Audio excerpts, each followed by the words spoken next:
Hello everyone, my name is Pei Pei and my metric number is 279469.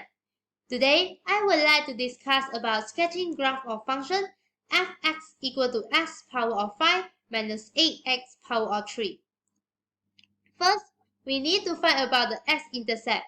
Let f(x) equal to 0 to find the x-intercept, and then we substitute into the function and we summarize that the x-intercept points are shown below.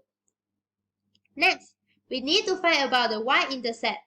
Let x equal to 0 and then we substitute into the function and we summarize that the y-intercept point is 0, 0.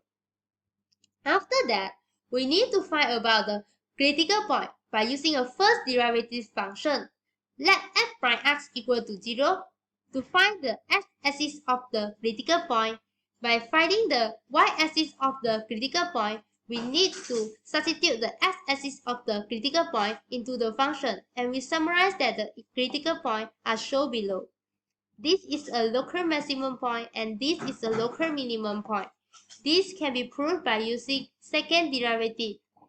If this is more than 0, this is a local minimum point. If this is less than 0, this is a local maximum point. This is a local maximum value and this is a local minimum value.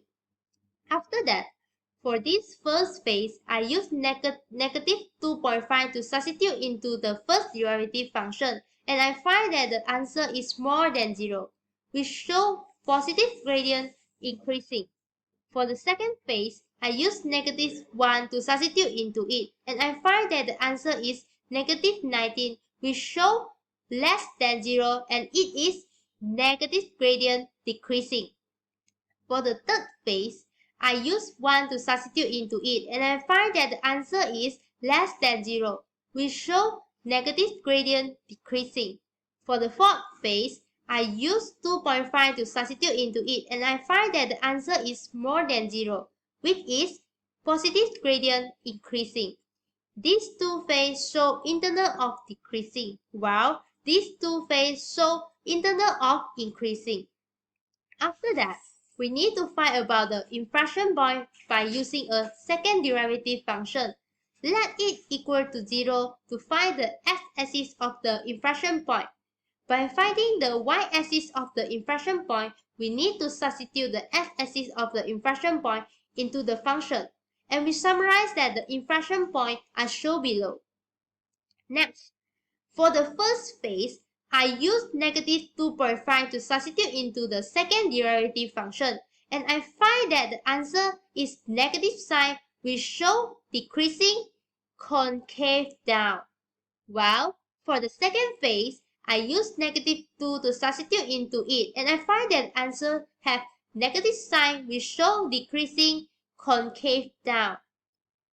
For the third phase, I use negative 1 to substitute into it, and the answer show positive sign, which show increasing and it is concave up.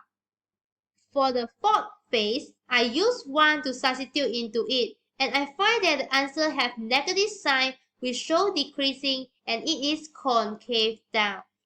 For the next phase, I use 2 to substitute into it, and the answer show positive sign, which show increasing and it is concave up.